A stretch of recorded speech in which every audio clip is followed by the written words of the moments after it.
जादुई जंगल का रहस्य।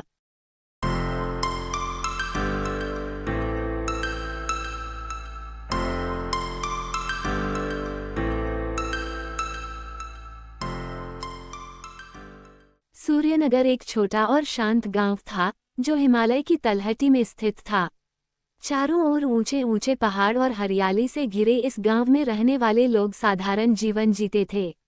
गांव का सबसे बड़ा आकर्षण उसके पास स्थित विशाल जंगल था, लेकिन ये जंगल आम नहीं था, इसे जादुई जंगल कहा जाता था।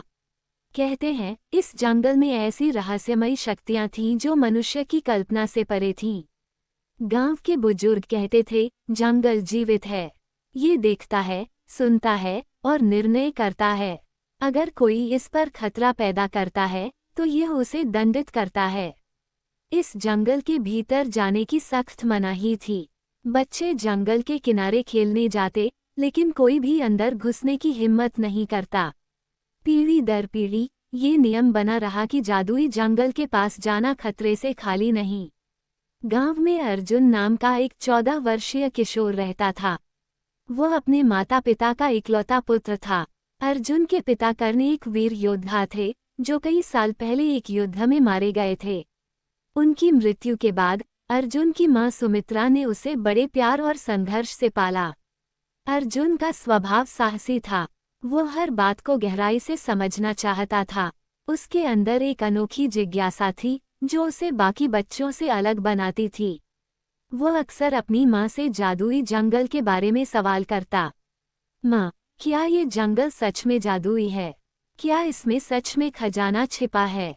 सुमित्रा हमेशा उसे डांटकर चुप कर देती।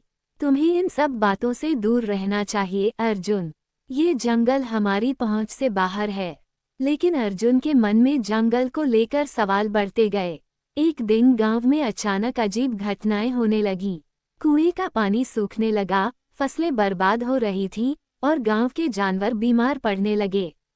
ये सब इतनी तेजी से हुआ कि गांव के लोग घबरा गए। गांव के मुखिया ने एक सभा बुलाई। बुजुर्गों ने बताया, जादुई जंगल नाराज हो गया है।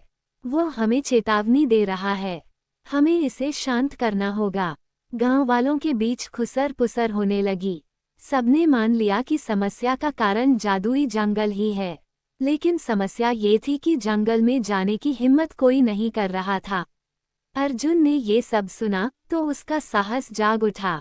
उसने सोचा, अगर यह जंगल सच में नाराज है तो मुझे सच्चाई का पता लगाना होगा। उसने गांव वालों के सामने खड़े होकर कहा, मैं जाऊंगा, मैं इस जंगल का रहस्य सुलझाऊंगा और गांव की समस्याओं का समाधान ढूंढूंगा। अर्जुन ने जब अपनी मां को अपनी योजना बताई तो सुमित्रा डर गईं। उन्होंने कहा, अर्जुन, यह पागलपन है, तुम वहां नहीं जा सकते। जो भी इस जंगल में गया है वह कभी वापस नहीं आया। अर्जुन ने कहा, मां, मैं जानता हूं कि यह खतरनाक है, लेकिन अगर मैं नहीं गया तो कौन जाएगा? हमारे गांव को बचाने का यह आखिरी मौका है। मैं वादा करता हूं, मैं सुरक्षित वापस आऊंगा। सुमित्रा ने बहुत मना किया, लेकिन अर्जुन के अटल निश्चय के आगे उनकी एक न चली। अंत में उन्होंने उसे अपने पिता की तलवार दी और कहा, ये तलवार तुम्हारे पिता की है। ये तुम्हारी रक्षा करेगी और यह माला तुम्हें हिम्मत देगी। पर वादा करो, तुम जल्द लौटोगे। अर्जुन ने अपनी मां से वादा किया और रात के अंधेरे में अपनी यात्रा पर निकल पड़ा। जैसे ही अर्जुन ने जंगल के भीतर कदम रखा, उसे महसूस हुआ कि यह जगह अलग है। हवा ठंडी थी और हरियाली इतनी घनी कि सूरज की रोशनी भी मुश्किल से जमीन तक पहुंच रही थी। पेड़ों की शाखाएं अजीब तरह से हिल रही थीं, जैसे वे किसी का स्वागत कर रही हों। कुछ ही दूर चलने पर अर्जुन ने एक झरने की आवाज सुनी। जब वह झरने के पास पहुंचा तो उसने देखा कि वहां नीली और सुनहरी तितलियां मंडरा रही थीं। उनके पंखों पर चमचमाते तारों जैसे बिंदु थे। अर्जुन ने उनमें से एक तितली को पकड़ने की कोशिश की, लेकिन तभी तितलियां बोल उठीं। रुको मानव, सबसे बड़ी तितली ने कहा, तुम हमें पकड़ नहीं सकते। ये जंगल तुम्हारी परीक्षा लेगा। अगर तुम सच्चे और साहसी हो तो तुम्हें मंजिल तक पहुंचने दिया जाएगा। अर्जुन ने पूछा, मैं यहाँ अपने गांव की भलाई के लिए आया हूँ। मुझे बताओ, ये जंगल क्यों नाराज है? तितली ने कहा, तुम्हारी नीयत सही है, लेकिन तुम्हें अपनी सच्चाई साबित करनी होगी। तुम्हें 3 परीक्षाओं का सामना करना होगा। क्या तुम तैयार हो? अर्जुन ने तुरंत जवाब दिया, मैं तैयार हूँ। पहली परीक्षा, त्याग का सबक। तितलियों ने अर्जुन को एक सकरी पगडंडी पर चलने को कहा। वहाँ एक विशाल पत्थर का भूत खड़ा था। उसने गहरी आवाज में कहा, अगर तुम इस रास्ते से गुजरना चाहते हो तो अपनी सबसे कीमती चीज मुझे दे दो। अर्जुन ने अपनी तलवार और माला को देखा। उसने कहा, मेरे पास सबसे कीमती चीज मेरी सच्चाई और साहस है। मैं इसे किसी को नहीं दे सकता। भूत मुस्कुराया और रास्ता खोल दिया। दूसरी परीक्षा, विश्वास का पुल। अर्जुन को एक गहरी खाई के पास ले जाया गया। वहाँ कोई पुल नहीं था। तितलियों ने कहा, इस खाई को पार करने के लिए तुम्हें विश्वास करना होगा। पहला कदम बढ़ाओ और रास्ता खुद बन जाएगा। अर्जुन ने साहस जुटाया और पहला कदम बढ़ाया। जैसे ही उसने कदम रखा, एक अदृश्य पुल प्रकट हो गया। उसने सुरक्षित खाई पार कर ली। तीसरी परीक्षा, लालच का त्याग। अर्जुन को एक गुफा में ले जाया गया, जहां सोने चांदी के ढेर लगे थे।